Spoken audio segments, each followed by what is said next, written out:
इस संसार में कुछ भी स्थायी नहीं है। संतुष्ट मन इस विश्व का सबसे बड़ा धन है।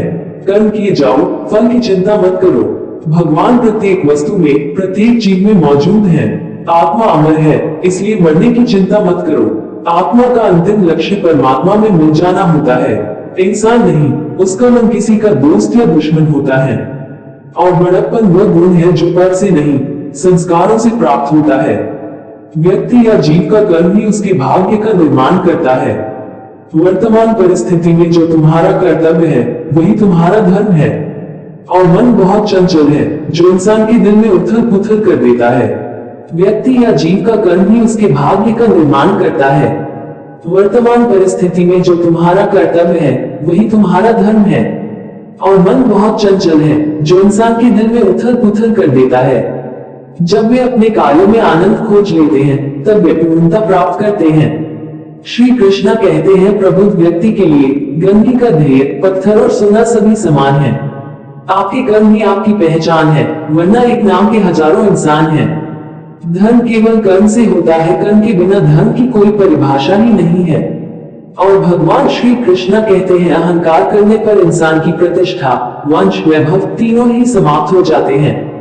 जीवन में कभी भी किसी से अपनी तुलना मत कीजिए, आप जैसे ही सर्वश्रेष्ठ हैं। बुरे कर्म करने नहीं पड़ते हो जाते हैं और अच्छे कर्म होते नहीं करने पड़ते हैं। जो अपने मन पर नियंत्रण नहीं रखता वह स्वयं का शनैः शनैः शत्रु बनता जाता है। बुद्धिमान व्यक्ति को समाज कल्याण के लिए बिना आसक्ति के काम करना चाहिए। स्वार्थ संसार का एक ऐसा कुआं है जिसमें गिरकर निकल पाना बड़ा कठिन होता है। सेहत के लिए योग और किसी की जरूरत पर सहयोग, दोनों से ही जीवन बदलता है। आत्मज्ञान की तलवार से काटकर अपने हृदय से अज्ञान के संवेग को अलग कर दो। दुष्ट लोग अगर समझाने मात्र से समझ जाते तो यकीन मानो महाभारत कभी ना होता। मनुष्य अपने विश्वास से निर्मित होता है, जैसा वो विश्वास करता है वैसा वो बन जाता है। मान अपमान, लाभ हानि, खुश हो जाना या दुखी हो जाना, यह सब मन की शरारत है जिसे तुम अपना समझकर मग्न हो रहे हो। बस यही प्रसन्नता तुम्हारे दुखों का कारण है। उस इंसान का मंजिल से भटक जाना तय है जिसकी संगत में नकारात्मक लोग रहते हैं। प्रेम सदैव माफी मांगना पसंद करता है और अहंकार सदैव माफी सुनना पसंद करता है। भगवान श्री कृष्ण कहते हैं, सिर्फ दिखावे के लिए अच्छा मत बनो, मैं आपको बाहर से नहीं बल्कि भीतर से जानता हूँ। जो इस लोक में अपने काम की सफलता की कामना रखते हैं वे देवताओं का पूजन करें। व्यक्ति जो चाहे बन सकता है यदि विश्वास के साथ इच्छित वस्तु पर लगातार चिंतन करे। शब्द उतने ही बाहर निकालने चाहिए जिन्हें वापस भी लेना पड़े तो खुद को तकलीफ ना हो। परायों को अपना बनाना उतना मुश्किल नहीं जितना अपनों को अपना बनाए रखना होता है। इंसान की सोच ही उसकी सबसे बड़ी पहचान है, वरना दुनिया में एक नाम के अनेक इंसान हैं। बहुत विनम्रता चाहिए रिश्तों को निभाने के लिए, छल कपट से तो सिर्फ महाभारत रची जाती है। यदि आप किसी के साथ मित्रता नहीं कर सकते हैं तो उसके साथ शत्रुता भी नहीं करना चाहिए। भगवान श्री कृष्णा कहते हैं, मन अशांत हो तो उसे नियंत्रित करना कठिन है, लेकिन अभ्यास से इसे वश में किया जा सकता है। दिव्यता केवल शक्तिशाली होने में नहीं बल्कि वास्तविक दिव्यता दूसरों में शक्ति जागृत करने में है। मन की गतिविधियों, होश, श्वास और भावनाओं के माध्यम से भगवान की शक्ति सदा तुम्हारे साथ है। जीवन में वाणी को संयम में रखना अनिवार्य है, क्योंकि वाणी से दिए हुए घाव कभी भरे नहीं जा सकते। जब हम स्वयं जीवन के शिल्पकार हैं तो चलो हम अपनी मुश्किलों को हराते हैं, जीवन में मुस्कुराते हैं। भगवान श्री कृष्ण कहते हैं, एक बार माफ करके अच्छे बन जाओ, पर दोबारा उसी इंसान पर भरोसा करके बेवकूफ कभी न बनो। न हार चाहिए न जीत चाहिए। जीवन में अच्छी सफलता के लिए परिवार और कुछ मित्र का साथ चाहिए। रिश्तों को निभाने के लिए वक्त निकालिए, कहीं ऐसा न हो जब आपके पास वक्त हो तो रिश्ता ही न बचे। वह जो इस ज्ञान में विश्वास नहीं रखते मुझे प्राप्त किए बिना जन्म और मृत्यु के चक्र का अनुगमन करते हैं। लोग आपके अपमान के बारे में हमेशा बात करेंगे। सम्मानित व्यक्ति के लिए अपमान मृत्यु से भी बदतर है। जो दूसरों की तकलीफों को समझते हैं, जिनमें दया है, दिल से अच्छे हैं, उन्हें दोबारा जन्म लेना नहीं पड़ता। और जीवन में समय चाहे जैसा भी हो, परिवार के साथ रहो। सुख हो तो बढ़ जाता है और दैख हो तो बढ़ जाता है। इस संसार में मूर्ख व्यक्ति, अधर्मी, अज्ञानी व नास्तिक प्रकृति का व्यक्ति मेरी शरण स्वीकार नहीं कर सकता। ज्ञानी व्यक्ति को कर्म के प्रतिफल की अपेक्षा कर रहे अज्ञानी व्यक्ति के दिमाग को अस्थिर नहीं करना चाहिए। अपने जीवन में कभी भी ना किसी को आनंद में वचन दे, क्रोध में ना तो उत्तर दे और ना ही दुख में कभी निर्णय ले। किसी और का काम पूर्णता से करने से कहीं अच्छा है कि अपना काम करे, भले ही उसे अपूर्णता से करना पड़े। मैं ही इस सृष्टि की रचना करता हूँ, मैं ही इसका पालन पोषण करता हूँ और मैं ही इस सृष्टि का विनाश करता हूँ। कृष्ण कहते हैं, जब जब संसार में धर्म की हानि होगी, अधर्म की विजय, तब तब मैं इस पृथ्वी पर अवतार लूंगा। अमीर बनने के लिए एक एक क्षण संग्रह करना पड़ता है, किंतु अमर बनने के लिए एक एक कण बांटना पड़ता है। जिंदगी में सब कुछ खत्म होना जैसा कुछ भी नहीं होता, हमेशा एक नई शुरुआत हमारा इंतजार कर रही होती है। भगवान श्री कृष्ण कहते हैं, हे अर्जुन, मैं भूत, वर्तमान और भविष्य के सभी प्राणियों को जानता हूँ, किंतु वास्तविकता में कोई मुझे नहीं जानता। लोग कहते हैं अपनों के आगे झुक जाना चाहिए, किंतु सच बात तो यह है, जो अपने होते हैं वह कभी झुकने नहीं देते। वह दिन मत दिखाना कान्हा कि हमें खुद पर गुरूर हो जाए, रखना अपने दिल में इस तरह की जीवन सफल हो जाए। वह जो सभी इच्छाएं त्याग देता है, मैं और मेरा की लालसा तथा भावना से मुक्त हो जाता है, उसे शांति प्राप्त होती है। हमेशा छोटी छोटी गलतियों से बचने की कोशिश किया करो, क्योंकि इंसान पहाड़ों से नहीं पत्थरों से ठोकर खाता है। शांति से भी दुखों का अंत हो जाता है और शांतचित्त मनुष्य की बुद्धि शीघ्र ही स्थिर होकर परमात्मा से युक्त हो जाती है। अपनी पीड़ा के लिए संसार को दोष मत दो, अपने मन को समझाओ, तुम्हारे मन का परिवर्तन ही तुम्हारे दुखों का अंत है। श्री कृष्ण कहते हैं, एक बार माफ करके अच्छे बन जाओ, पर दोबारा उसी इंसान पर भरोसा करके बेवकूफ कभी न बनो। इच्छा पूरी नहीं होती तो क्रोध बढ़ता है, और इच्छा पूरी होती है तो लोभ बढ़ता है। इसलिए जीवन की हर स्थिति में धैर्य बनाए रखना। अगर तुम अपना कल्याण चाहते हो तो सभी उपदेशों, सभी धर्मों को छोड़कर मेरी शरण में आ जाओ, मैं तुम्हें मुक्ति प्रदान करूंगा। कृष्ण ने दुष्टों को भी अपनी गलती सुधारने का मौका दिया, क्योंकि वो किसी मनुष्य को नहीं, उसके अंदर के बुराई को मारना चाहते थे। संदेह की स्याही से संबंध के पृष्ठ पर कभी शुभ अंकित नहीं होता, इसलिए अपने मन के विचार और संबंधों का आधार दोनों ही शुभ रखें। मोहग्रस्त होकर अपने कर्तव्य पथ से हट जाना मूर्खता है, क्योंकि इससे ना तो तुम्हें स्वर्ग की प्राप्ति होगी और ना ही तुम्हारी कीर्ति बढ़ेगी। इस भौतिक संसार का यह नियम है, जो वस्तु उत्पन्न होती है, कुछ काल तक रहती है, अंत में लुप्त हो जाती है, चाहे वे शरीर हो या फल हो। यदि कोई व्यक्ति प्रेम से, भक्ति से पुष्प, फल, जल भी मुझ पर चढ़ा दे तो उसी भाव से उसे स्वीकार करता हूँ, वह मेरा प्रिय भक्त होता है। उससे मत डरो, जो वास्तविक नहीं है, ना कभी था ना कभी होगा। जो वास्तविक है वो हमेशा था और उसे कभी नष्ट नहीं किया जा सकता। भगवान श्री कृष्ण कहते हैं, जीवन में आधे दुख इस कारण जन्म लेते हैं क्योंकि हमारी आशाएं बड़ी होती है। इन आशाओं का त्याग करके देखो, जीवन में सुख ही सुख है। श्री कृष्ण ने कहा है, अगर तुम्हें किसी ने दुखी किया है तो बुरा मत मानना। लोग उसी पेड़ पर पत्थर मारते हैं जिस पेड़ पर ज्यादा मीठे फल होते हैं। अंतकाल में जो मनुष्य मेरा स्मरण करते हुए देह त्याग करता है, वह मेरी शरण में आता है। इसलिए मनुष्य को चाहिए कि अंतकाल में मेरा चिंतन करे।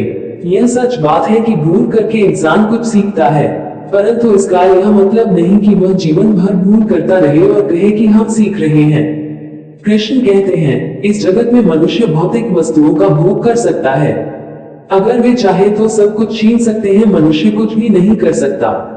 स्वार्थ से रिश्ते बनाने की कितनी भी कोशिश करे, वो कभी नहीं बनते हैं। और प्रेम से बने रिश्तों को कितना भी तोड़ने की कोशिश करे, वो कभी नहीं टूटते है। और क्रोध से भ्रम पैदा होता है, भ्रम से बुद्धि व्यग्र होती है, जब बुद्धि व्यग्र होती है तब तर्क नष्ट हो जाता है, जब तर्क नष्ट होता है तब व्यक्ति का पतन हो जाता है। आत्मा न तो जन्म लेती है, न कभी मरती है, और न ही इसे कभी जलाया जा सकता है, न ही पानी से गीला किया जा सकता है। आत्मा अमर और अविनाशी है। अगर व्यक्ति शिक्षा से पहले संस्कार, व्यापार से पहले व्यवहार और भगवान से पहले माता पिता को पहचान ले तो जिंदगी में कभी कोई कठिनाई नहीं आएगी। विषयों का चिंतन करने से विषयों की आसक्ति होती है, आसक्ति से इच्छा उत्पन्न होती है और इच्छा से क्रोध होता है, क्रोध से सम्मोहन और अविवेक उत्पन्न होता है। कृष्ण कहते हैं, जैसे प्राणी अपने पुराने कपड़ों उतार कर फेंक देता है, नए को धारण करता है, उसी प्रकार यह आत्मा पुराने शरीर से त्याग करके नया शरीर प्राप्त करती है।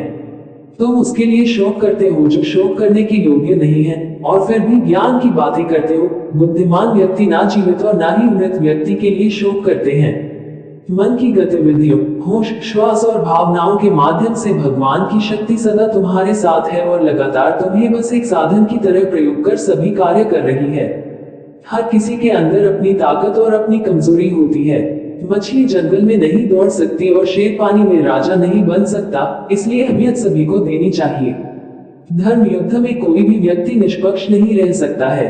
धर्म युद्ध में जो व्यक्ति धर्म के साथ नहीं खड़ा है, इसका मतलब है वह धर्म का साथ दे रहा है, वह धर्म के साथ खड़ा है। भगवान श्री कृष्ण कहते हैं, अगर कोई मनुष्य आपके साथ बुरा कर रहा है तो उसे करने दो, यह उसका कर्म है और समय उसके कर्म का दंड उसे जरूर देगा। लेकिन हमें कभी भी किसी के साथ बुरा नहीं करना चाहिए, क्योंकि यही हमारा धर्म है। अपने अनिवार्य कार्य करो, क्योंकि वास्तव में कार्य करना निष्क्रियता से बेहतर है। सदैव संदेह करने वाले व्यक्ति के लिए प्रसन्नता ना इस लोक में है ना ही कहीं और। फल की अभिलाषा छोड़कर कर्म करने वाला पुरुष ही अपने जीवन को सफल बनाता है।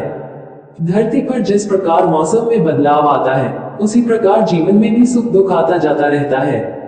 लोग आपके अपमान के बारे में हमेशा बात करेंगे। सम्मानित व्यक्ति के लिए अपमान मृत्यु से भी बदतर है। आत्मज्ञान की तलवार से अपने हृदय से अज्ञान के संदेह को काटकर अलग कर दो।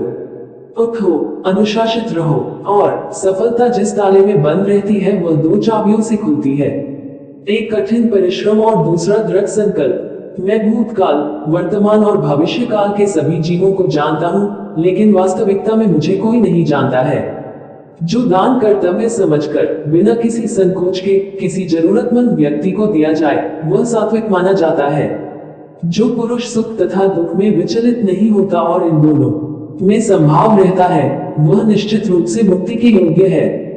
कर्म वह फसल है जिसे इंसान को हर हाल में काटना ही पड़ता है, इसलिए हमेशा अच्छी बीज बोए ताकि फसल अच्छी हो।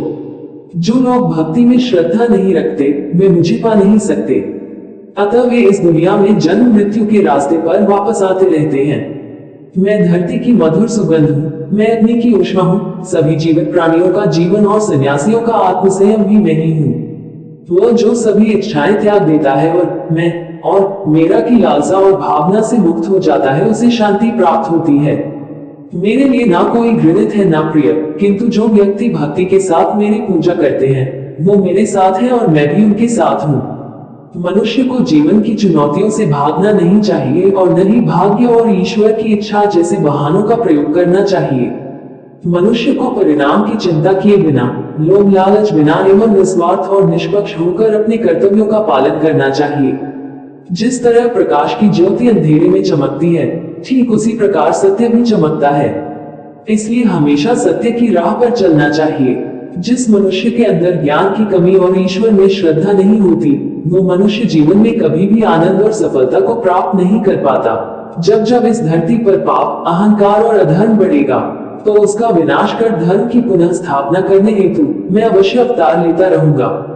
जो होने वाला है वो होकर ही रहता है और जो नहीं होने वाला वह कभी नहीं होता। ऐसा निश्चय जिनकी बुद्धि में होता है, उन्हें चिंता कभी नहीं सताती है।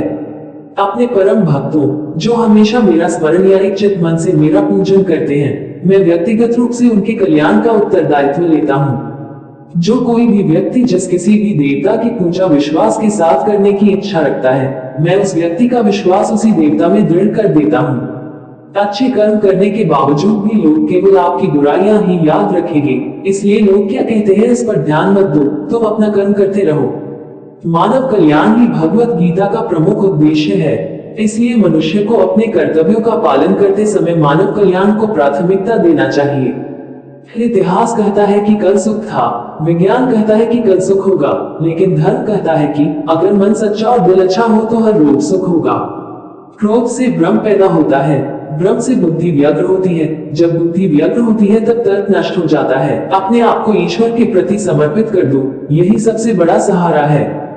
जो कोई भी इस सहारे को पहचान गया है, वह डर, चिंता और दुखों से आजाद रहता है। मनुष्य को अपने कर्मों के संभावित परिणामों से प्राप्त होने वाली विजय या पराजय, लाभ या हानि, प्रसन्नता या दैख इत्यादि के बारे में सोचकर चिंता से ग्रसित नहीं होना चाहिए।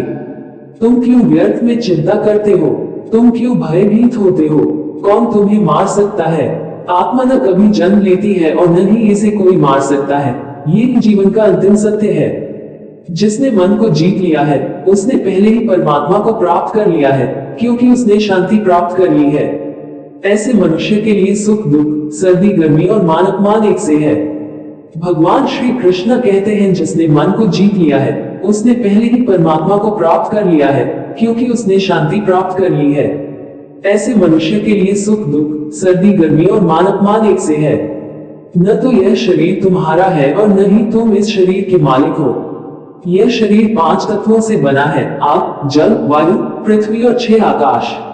एक दिन यह शरीर इन्हीं 5 तत्वों में विलीन हो जाएगा। मनुष्य का मन इंद्रियों के चक्रव्यूह के कारण भ्रमित रहता है, जो वासना, लालच, आलस्य जैसी बुरी आदतों से ग्रसित हो जाता है। इसलिए मनुष्य का अपने मन एवं आत्मा पर पूर्ण नियंत्रण होना चाहिए। मनुष्य को अपने धर्म के अनुसार कर्म करना चाहिए। जैसे विद्यार्थी का धर्म विद्या प्राप्त करना, सैनिक का धर्म देश की रक्षा करना आदि। जिस मानव का जो कर्तव्य है, उसे वह कर्तव्य पूर्ण करना चाहिए। मैं सभी प्राणियों को एक समान रूप से देखता हूँ। मेरे लिए ना कोई कम प्रिय है ना ही ज्यादा। लेकिन जो मनुष्य मेरी प्रेम पूर्वक आराधना करते हैं, वो मेरे भीतर रहते हैं और मैं उनके जीवन में आता हूँ। तुम्हारा क्या गया जो तुम रोते हो? तुम क्या लाए थे जो तुमने खो दिया? तुमने क्या पैदा किया था जो नष्ट हो गया? तुमने जो लिया यहीं से लिया, जो दिया यहीं पर दिया। जो आज तुम्हारा है, कल किसी और का होगा, क्योंकि परिवर्तन ही संसार का नियम है। जो मनुष्य जिस प्रकार से ईश्वर का स्मरण करता है, उसी के अनुसार ईश्वर उसे फल देते हैं। कंस ने श्री कृष्ण को सदैव मृत्यु के लिए स्मरण किया, तो श्री कृष्ण ने भी कंस को मृत्यु प्रदान की। अतः परमात्मा को उसी रूप में स्मरण करना चाहिए जिस रूप में मानव उन्हें पाना चाहता है। वीडियो अच्छा लगा हो तो वीडियो को लाइक, शेयर, कमेंट करें और चैनल को सब्सक्राइब करें। जय श्री राधे कृष्णा।